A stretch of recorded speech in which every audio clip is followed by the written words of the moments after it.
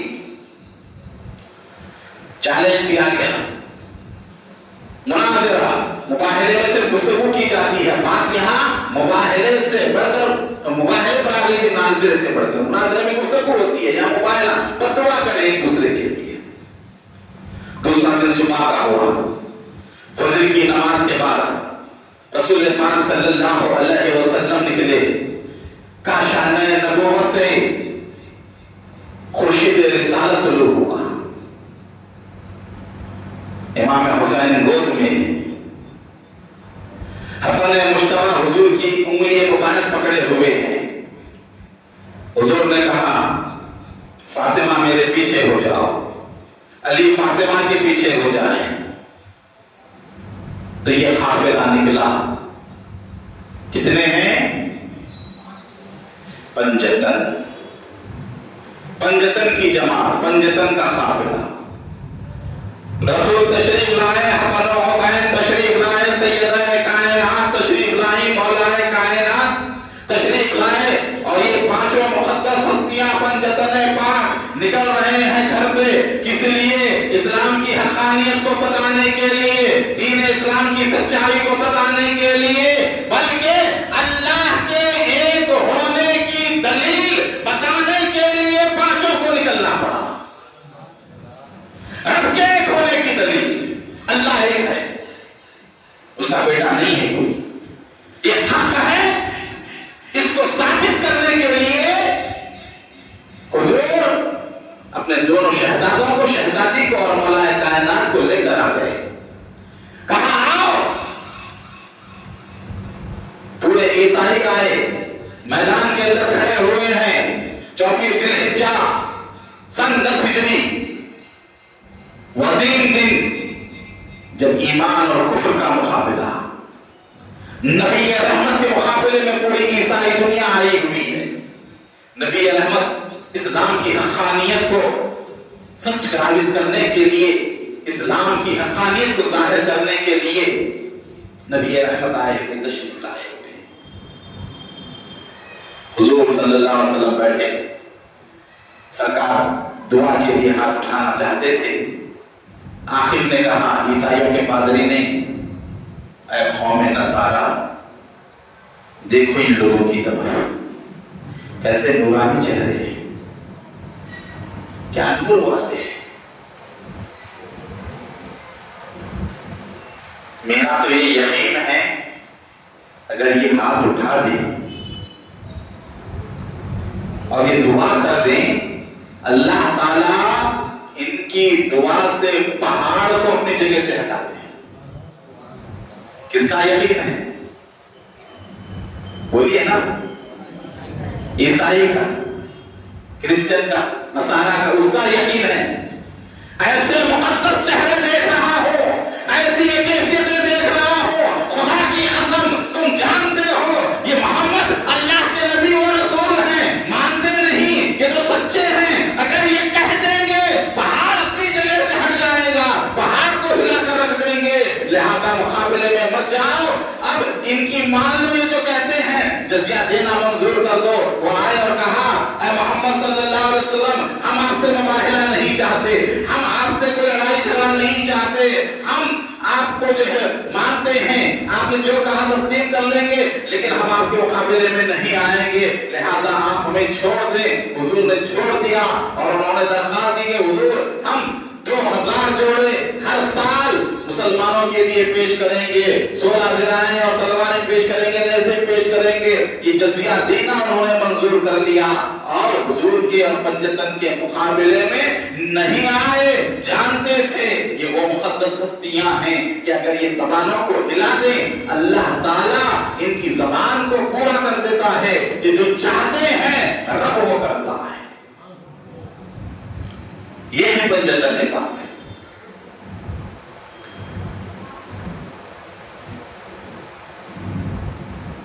یہ ان کی شان. اللہ نے فرمایا آپ کہنے لاؤ تم اپنی عورتوں کو, ہم اپنی عورتوں کو. حضور کس کو دے گئے؟ بی بی فاطمہ کو. اللہ نے فرمایا لاؤ تم اپنے بیٹوں کو, ہم اپنے بیٹوں کو لائیں گے. بیٹوں کے مقام پر حضور نے کس کو رکھا؟ بولیے نا, سن رہے ہیں, سمجھ میں تو آ رہا ہے. بیٹوں کے مقام پر کون تھے؟ امام حسن امام حسین کو حضور نے بیٹوں کے مقام پر رکھا, شہزادی کو عورتوں کے مقام پر رکھا اور کہا اس کے بعد کہ لاؤ تم اپنی جانوں کو, اور اپنی جان کو ہم لے کر آتے ہیں. اپنی جان کے مقام پر کس کو رکھا؟ علی مرتضیٰ کو رکھا. علی روح محمد کا نام ہے, جان محمد کا نام ہے. وہ علی مرتضیٰ ہے. نفس رسول کہا جاتا ہے علی کو. انفسنا, ہماری جانوں کو ہم لائیں گے, تم اپنی جانوں کو لاؤ. اپنی جان کے مقام پر رسول نے جس ذات کو رکھا ہے وہ ذات شیر خدا کرم اللہ تعالی وجہ کریم کی ذات ہے. اسی لیے کہتے ہیں نا حسینی جذبہ ابھارتا ہے, علی کے نام کا نعرہ یزیدیوں کو پچھاڑتا ہے. علی ہے مصطفیٰ کی جان, سنو یہ ہے مصطفیٰ کی جان, یہ ہے نفس رسول. یہ محمد علی مرتضیٰ کو اللہ نے عطا فرمایا ہے, کسی شیعہ سنی نے نہیں دیا. ان کی عظمتیں اللہ نے بیان کی ہیں. کسی عالم نے, کسی مولانا نے, کسی مفتی نے نہیں کہا, ان کے کہنے پر نہیں مانتے ہیں, رب نے فرمایا. تو یہ آقا کریم صلی اللہ علیہ وسلم کی اہل بیت حضور کے گھرانے والے. حضور نے فرمایا, نصرت المجالس کی روایت ہے, فرماتے ہیں کہ میں جڑ ہوں, میں جڑ ہوں, علی اس کی شاخ ہے, علی اس کی, حسن و حسین اس کے پھول ہیں, اور ہم سے محبت کرنے والے اس درخت کے پتے ہیں. ہم سے محبت کرنے والے اس درخت کے پتے ہیں اور ہم سب جنت میں ہیں. یہ ہے اہل بیت اطہار. حضور نے حضرت علی بی بی فاطمہ, امام حسن امام حسین کی طرف دیکھ کر فرمایا جو ان سے لڑنے والا ہے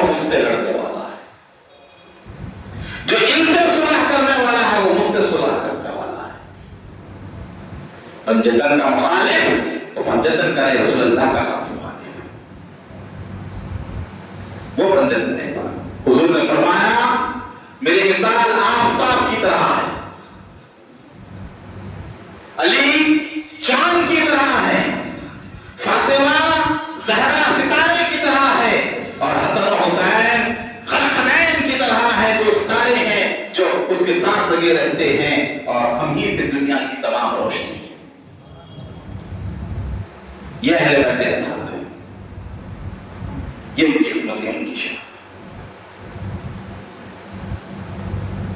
تو اللہ تعالیٰ نے پاک بند مقام عطا فرمایا، آیت تطہیر نازل ہوئی، اہل بیت کی شان کو بیان کیا گیا، پنجتن کی شان کو رسول نے بیان کیا۔ آیت مباہلہ نازل ہوئی، حضور انہیں لے گئے۔ محدث ذکر عبداللہ شاہ صاحب قبلہ نقشبندی کی روایت آپ نے سنی، کیا شان ہے۔ آدم علیہ السلام نے ان کے ناموں کے وسیلے سے دعا مانگی، اے اللہ، اے محمود محمد کے وسیلے سے، اے اعلیٰ علی کے صدقے میں، اے فاتح فاطمہ کے لیے، اے محسن حسن و حسین کے لیے میری جو ہے قصور کو معاف فرما۔ آواز آئی، آدم یہ وہ نام ہے، اگر ان کے نام سے تم پوری اولاد کے لیے بھی دعا مانگتے تو سب کی بخشش کر دیتے۔ یہ ہے پنجتن پاک، دنیا و آخرت میں نجات دلانے والے۔ درود پاک پڑھیں، اللہم صلی علی سیدنا مولانا محمد وعلی آل سیدنا مولانا محمد مبارک وسلم، صلاۃ و سلام علیک یا رسول اللہ وعلی آلک و اصحابک یا حبیب اللہ صلی اللہ تعالی علیہ وسلم۔ تو اللہ رب العزت قرآن پاک میں ان کی جو ہے عظمت کو بیان فرماتا ہے۔ احادیث مبارکہ میں حضور صلی اللہ علیہ وسلم نے ان کی شان، ان کی رفعت کو بیان فرمایا۔ اسد الغابہ یہ جو ہے بہت بڑی کتاب ہے، جس میں صحابہ کرام کے حالات ہیں، اصل کہتے ہیں شعر، اصول اس کی جمع، اسد الغابہ اسلام کے شعر فی معرفت الصحابہ، جس سے صحابہ کرام کی معرفت حاصل ہوتی ہے، صحابہ کرام کی جو ہے پہچان ہوتی ہے۔ تو اسد الغابہ کی جو ہے روایت اسد الغابہ فی معرفت الصحابہ میں مسند احمد بن حنبل سے حضور نے شہزادی کونین سے کتاب فاطمہ الزہرا سے فرمایا، اے فاطمہ میں یعنی حضور، تم اور یہ دونوں یعنی امام حسن امام حسین اور یہ سونے والا، جب حضرت یہ آرام فرما رہے تھے، یہ سونے والا قیامت کے دن ایک ہی جگہ ہوں گے، ایک جگہ ہوں گے۔ حضرت عبداللہ بن عباس کہتے ہیں حضور نے ارشاد فرمایا، میں علم کا ترازو ہوں۔ کیا ہوں؟ علم کا ترازو ہوں، علی اس کا پلڑا ہے۔ میں علم کا ترازو ہوں، علی اس کا پلڑا ہے، اور حسن و حسین اس کی ڈوریاں اور رسیاں ہیں۔ مثال دیکھیں آپ، کس انداز سے سرکار نے مثال دی، کس طرح سے امت کو سمجھایا۔ اتنا سمجھانے کے باوجود بھی سمجھ میں نہیں آتا تو معلوم ہے کہ اوپر کا حصہ خالی ہے، پھر بھی سمجھ میں نہیں آتی اہل بیت کی شان، پھر بھی سمجھ میں نہیں آتا اہل بیت کا مقام۔ فرمایا میں علم کا ترازو ہوں، علی اس کا پلڑا ہے، اور حسن و حسین اس کی رسیاں ہیں، اور فاطمہ اس کا دستہ ہے جس سے پکڑی جاتی ہے ترازو۔ فاطمہ اس کا دستہ ہے، اور میرے بعد ائمہ اطہار پاکیزہ امام اس کی سلاخیں ہیں، جس کے ذریعے ہمارے ساتھ محبت کرنے والے اور بغض رکھنے والوں کے اعمال تولے جائیں گے، سب کے اعمال اسی ترازو میں تولے جائیں گے، محبت والوں کے بھی اعمال تولے جائیں گے، اور بغض و حسادت رکھنے والوں کے بھی اعمال تولے جائیں گے۔ تو یہ اہل بیت یہ پنجتن پاک ہیں، اور یہ ان کی شان اور ان کی عظمت ہے۔ اور ایک جگہ فرمایا، امام عبدالرحمن صبوری فرماتے ہیں، حضور نے فرمایا علی، مولا کائنات سے فرمایا علی میری اور تمہاری تخلیق کا جوہر ایک ہی ہے۔ یہ انفرادیت ہے، ایک کمپیرزن تحول کا ہم سے کو ایسے نہیں، جس کی فضیلت اپنی جگہ مسلم، خلفائے راشدین ہیں ان کی عظمت اپنی جگہ مسلمہ ہے، حضرت علی کی جو فضیلت ہے وہ اپنی جگہ مسلمہ ہے، کوئی دوسرا کو حق نہیں بنتا فیصلہ کرنے کا ان کے درمیان۔ ہاں، شگفتہ گلشن زہرا کا ہر گلے در ہے، کسی میں رنگ علی ہے کسی میں بوئے رسول۔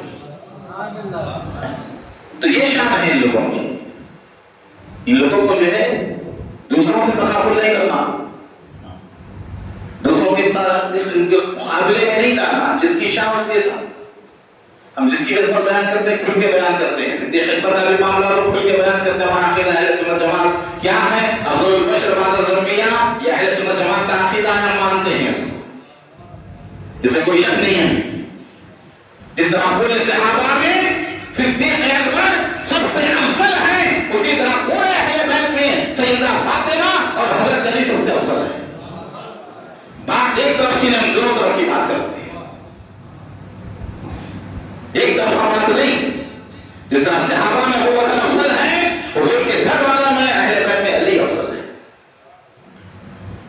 زمانے کو تالے پڑ جاتے ہیں علی کا نام آتے ہی، ہوٹ بند ہو جاتے ہیں، کھلے عام بول رہے ہیں، ایسے بلانی کے مت نام خانہ کو جو علی علی علی کہتے ہیں، بولے شیعت کو فروغ مل رہا ہے، وہ شیعت کو فروغ دے رہا ہے تو تم خارجیت کو فروغ دے رہے ہو، ناصریت کو فروغ دے رہے ہو۔ تو حضور پاک نے فرمایا اے علی، میری اور تیری تخلیق پیدائش اللہ نے ایک ہی جوہر سے کی ہے۔ فرمایا ہم ایک درخت سے ہیں، ہم ایک درخت سے ہیں، جڑ میں، شاخ تم، ڈالیاں حسن و حسین، اور جو شخص اس درخت کی کسی بھی ڈالی کو تھام لے گا وہ جنت میں جائے گا۔ جنت میں جانے کا ذریعہ اہل بیت ہے، یہ یاد رکھیے۔ لوگ بولتے محبت محبت محبت کی بات کر رہے ہو، عمل کی بات کرو۔ ہم عمل کا انکار نہیں کرتے، ہم یہ نہیں کہتے کہ نمازیں پڑھو معاذ اللہ صبح معاذ اللہ، ہم یہ نہیں کہتے کہ روزے پر رکھو عمل مت کرو، عمل بھی کرو، لیکن اس کے ساتھ ساتھ محبت ضروری ہے۔ کیوں ضروری ہے؟ عمل کرنے سے کیا ہوتا ہے؟ انسان کے درجات بلند ہوتے ہیں۔ عمل سے کیا ہوتا ہے؟ نیکیوں میں اضافہ ہوگا، عمل کریں گے نا نیکیوں میں اضافہ ہوگا۔ قرآن پاک کی تلاوت کر رہے ہیں تو حکم کیا ہے؟ حافظ قرآن سے کہا جائے گا قرآن پڑھ، جس طرح دنیا میں پڑھتا تھا ایک ایک درجہ بلند ہوتا رہے گا، آخری آیت پہ جب پہنچے گا وہ آخری درجہ ہوگا۔ درجے بلند ہوتے ہیں عمل کرنے سے، عمل کرنے سے کیا ہوتا ہے؟ درجے بلند ہوتے ہیں، نیکیوں میں اضافہ ہوتا ہے، نیکیوں کے انبار بڑھتے جاتے ہیں، نیکیوں کے پہاڑ پہ پہاڑ ہوتے جاتے ہیں۔ عمل کرنے سے، نیک اعمال کرنے سے، اور محبت سے کیا ہوتا ہے وہ سنو۔ محبت سے جنت میں داخلہ ملتا ہے۔ حضور نے کیا فرمایا؟ حسن و حسین اور علی و فاطمہ اور مجھ سے جس نے محبت کی وہ میرے ساتھ جنت میں جائے گا۔ محبت جنت میں لے جاتی ہے، محبت جنت میں لے جاتی ہے۔ جنت میں جب پہنچے گا تب عمل کام آئیں گے، درجے وہاں دیکھے گا۔ تو پہلے جانے کی تیاری کرنا، پھر اس کے بعد درجے بند کرتے ہیں۔ جانے کی تیاری کچھ بھی نہیں ہے، دروازہ ہی بند ہے، عمل پہ عمل کرتے جا رہا ہے، درجے پہ درجے بلند کر رہا ہے۔ دیکھے گا کب؟ جب جائے گا۔ جائے گا کب؟ جب محبت ہوگی اہل بیت کی۔ ہاں، روزے عزت سے دل کی کہتے ہیں نا، اپنی جگہ تلاش کرو اے یزیدیو، اپنی جگہ تلاش کرو اے یزیدیو، کوثر بھی ہے حسین کا جنت حسین، کوثر بھی ہے حسین کا جنت حسین کی۔ شان حسین کوئی گھٹائے گا کس طرح ہے آج بھی دلوں پہ حکومت حسین کی۔ تو یہ ہے حسین ابن علی، ان کی محبت ہو، ان کی محبت کے ساتھ جو عمل ہوگا وہ فائدہ پہنچائے گا۔ اور حضور نے فرمایا حدیث پاک میں، کوئی خانہ کعبہ میں جائے، مقام ابراہیم اور حجر اسود کے درمیان بیٹھے، ادھر ادھر نہیں، مقام ابراہیم اور حجر اسود کے درمیان بیٹھے، دن میں روزہ رکھے، دن میں رات میں قیام کرے، کتنا بڑا متقی ہے۔ حرم کے اندر بیٹھنے والا، حجر اسود اور مقام ابراہیم کے درمیان بیٹھ کر دن میں روزہ رکھے، رات میں قیام کرے اور میرے اہل بیت کی دشمنی پہ مرے تو سمجھو کافر بنا۔ اہل بیت کی دشمنی پہ مرا، قیامت میں اٹھے گا تو نشانی پر لکھا ہوگا اس بدبخت کی اللہ کی رحمت سے نا امید۔ اہل بیت ان کی شان، ان کی عظمت آقا کریم نے بیان کی۔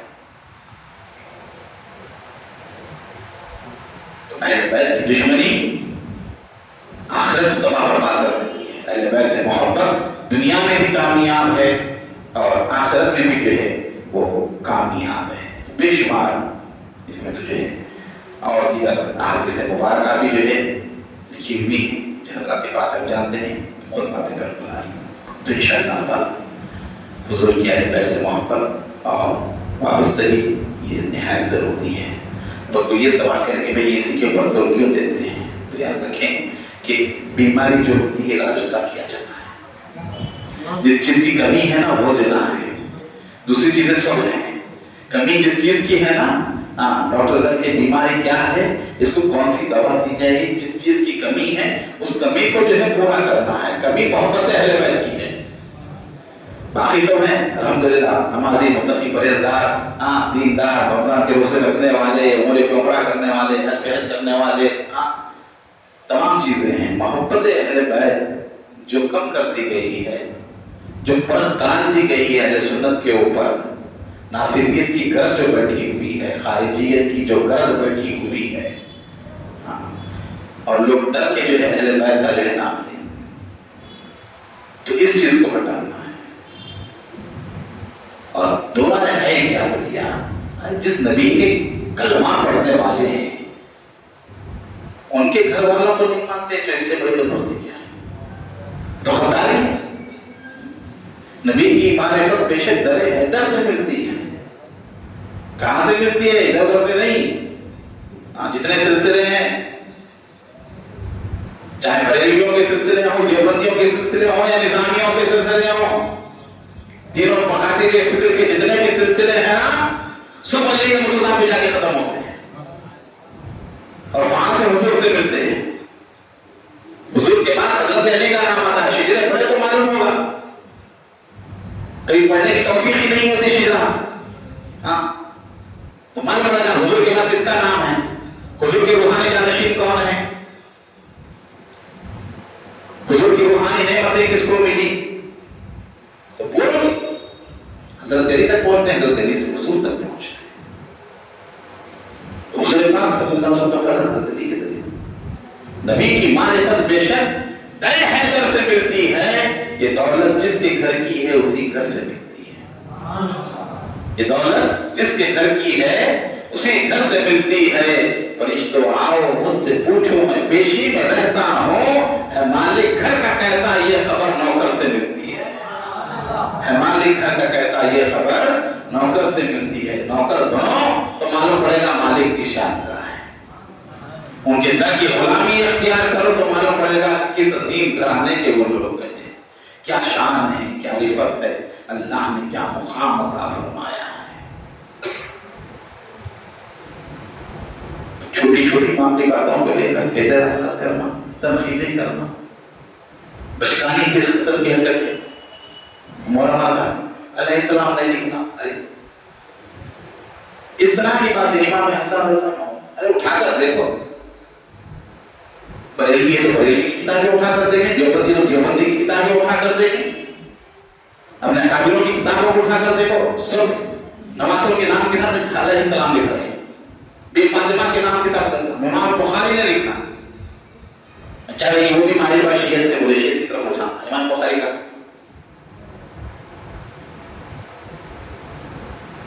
تو اس طرح جو چھوٹی چھوٹی باتوں کو جو ہے ایشو بنا کر جو ہے محرم میں جو ہے لوگ جو ہے اس گھڑی پہ لاتے ہیں۔ اصل چیز تو محبت ہے، محبت ہی نہیں، اس سے بڑھ کر محبت ہے۔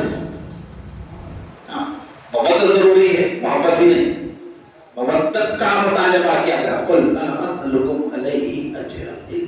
المودۃ فی القربى. ابھی وہاں فرما دیجیے میں اس تبلیغ رسالت کے بدلے میں تم سے کچھ نہیں مانگتا. احساس ہے مسلمان ہونے کا، احساس ہے کلمہ پڑھنے کا، احساس ہے شریعت کا، احساس ہے دین کا، احساس ہے اللہ کی معرفت کا. کچھ دینا چاہتے ہو کیا دو؟ اہل بیت سے مودت رکھو، اجر رسالت کریں. تبلیغ دین رسالت کے بدلے میں نبی کچھ نہیں مانگتے، نبی کو کچھ نہیں چاہیے. اللہ فرماتا ہے مصطفیٰ آپ کہہ دو اگر یہ دینا چاہ رہے ہیں، مال و دولت نہیں، درہم و دینار نہیں، جائیداد نہیں، پیسہ نہیں، روپیہ نہیں، کوئی چیز نہیں، اہل بیت سے مودت رکھو، یہی اس کا اجر ہے. اور مودت کہتے ہیں دل میں بھی ہو اور ظاہر بھی کرے. محبت صرف دل میں ہوتی ہے، ظاہر کرے یا نہ کرے. کئی عاشق نامراد محبت کے جذبات کو لے کر دنیا سے چلے جاتے ہیں، معلوم بھی نہیں پڑتا. چاہتے تھے وہ دل کا دل میں رہ جاتے ہیں. تو اظہار ایسا نہیں کہ نہیں ہم بھی اہل بیت کے چاہنے والے کی بولنے کی بات ہے، مسلمان کو چاہنا ہی پڑتا. ہم بھی اہل بیت کے چاہنے والے کوئی بات نہیں، احسان کر رہے ہیں اہل بیت پہ. کیا کر رہے ہیں؟ چاہ رہے ہیں تو اپنی آخرت کو سنوار رہے ہیں، چاہ رہے ہیں تو اپنی خبر کو اچھا کر رہے ہیں، چاہ رہے ہیں تو جنت میں جانے کا ذریعہ بنا رہے ہیں. ہم بھی چاہنے والے ہیں، ہم بھی مانتے. تمہارے نہیں ماننے سے کیا ہونے والا ہے؟ تم کتنے، تمہاری حیثیت کتنی، نہ کو مانو کیا ہونے والا ہے؟ کوئی فرق پڑنے والا ہے؟ کوئی سورج کے اوپر چھپ گیا تو کیا ہوگا؟ جائے گا. اس طرح ہم مانتے ہیں، ہم کرتے ہیں. تو ماننا مانے گا تو ہی ایمان کامل ہوگا. محبت اہل بیت، حضور کی محبت، اہل بیت کی محبت صرف ایمان نہیں، عصمت ایمان ہے. ایمان کی عصمت ہے. شک و شبہ ایسا ویسا پیمانوں میں محدود رکھ کے، حدودوں میں رکھ کے جو ہے ڈرتے ڈرتے جو ہے گفتگو کرنا، بات چیت کرنا، شان بیان کرنے سے کیا یہ ہماری گھر کی روایت ہے، میرے باپ دادا کی روایت ہے؟ کیا خالی شیعوں کی روایت ہے، رافضیوں کی روایت ہے، خارجیوں کی؟ کس کی ہے؟ پورے اہل سنت کی روایت ہے. پوری کتاب 650 صفحات ہے. ایک شیعہ کا حوالہ نہیں، ایک رافضی کا حوالہ نہیں، پورے اہل سنت کے حوالے. سب علماء اہل سنت نے کہا. شیعہ لوگ پڑھ کے بولے پڑھنے لگا تھا. میں مولانا فصیح الدین چشتی صاحب کے پاس گئے، وہاں پہ شیعہ ذاکر آئے تو دیکھ کے بولے زندگی میں پہلی مرتبہ کسی سنی عالم دین کی اتنی بڑی کتاب دیکھا ہوں. یہ شیعہ کے الفاظ ہیں، سنی کے نہیں. رافضی ماتم کرنے والا ذاکر وہ کہہ رہا.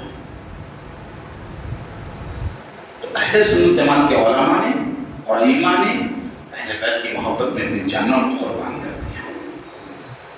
آخر وقت تک یہی درد دیتے رہے. غریب نواز آئے تو کیا کہا؟ اس کا ہے نا شاہ حسین باد، شاہ حسین دی، حسین دی بنا، حسین سردار نداب دس وظیفے کی طرح پڑھا گئے. پڑھو یاد رکھو یہ عقیدہ ہے میرا. اب اس میں بھی نہیں بولے غریب نواز کا شعر نہیں کیا آپ کے والد بزرگ کا شاعر میں اختلاف ہے.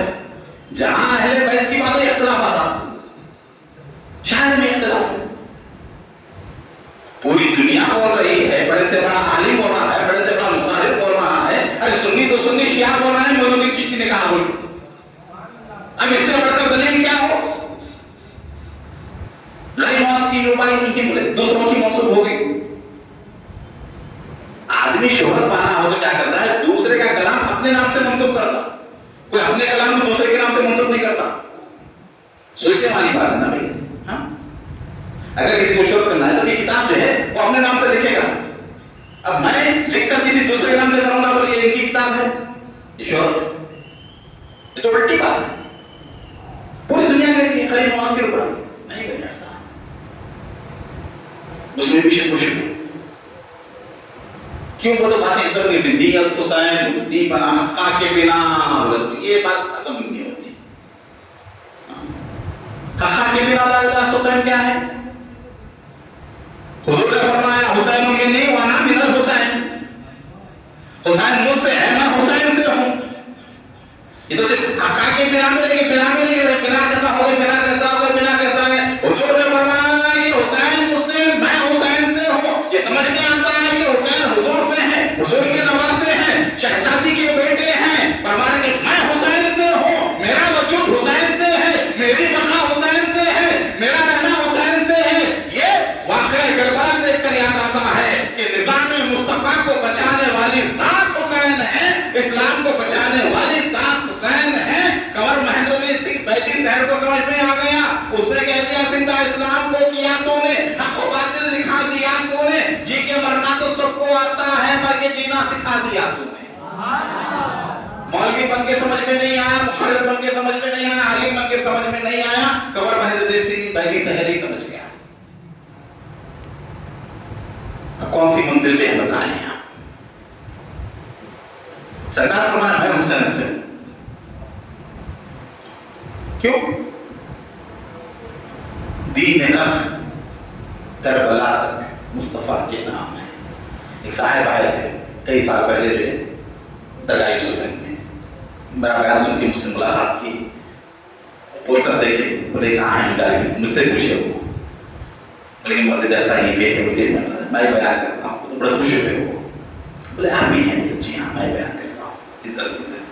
تو جو ہے پہلے کے نام بول کے تھے، لکھ کے جو ہے یہ خاص طور پہ آپ کے واسطے اور چاہتے ہیں یہ آپ کے لیے میری طرف سے، اور یہ آپ نے دیکھا تو اس میں وہ شعر لکھے تھے، لکھے ابھی تک یاد رہ گیا آپ کے ذہن میں، کئی باتیں چل جاتی ہیں لیکن یاد رہ گیا۔ انہوں نے کہا جس میں شعر لکھا تھا دین حق کربلا تک مصطفیٰ کے نام ہے، دین حق کربلا تک مصطفیٰ کے نام ہے، کربلا سے آج تک شبیر سے اسلام ہے، کربلا سے آج تک شبیر سے اسلام ہے۔ تو یہ بچانے والے دین کو ہے، دین کے واسطے جان قربان کر دیے، گھر قربان کر دیے، سب کچھ قربان کر دیے، اور کیا کریں گے؟ کوئی برا خون بہا دیے اہل بیت، ابھی تک احساس نہیں، وہ ایسا ہے، یہ ایسا ہے، وہ ایسا ہے، وہ ایسا ہے۔ ہاں تو الغرض اہل بیت کی محبت ہمارے مومن ہونے کی علامت ہے، مسلمان ہونے کی پہچان ہے، اسی پہ ہمیں قائم رہنا ہے اور اسی سے اس دنیا سے اس محبت کو لے کر ہمیں جانا ہے۔ اللہ تعالیٰ ہم تمام کو اہل بیت اطہار کی محبت میں زندہ رکھے اور انہیں کی محبت اس دنیا سے جائے۔ وما علینا الا البلاغ، کھڑے ہو جائیے، صلاۃ والسلام کی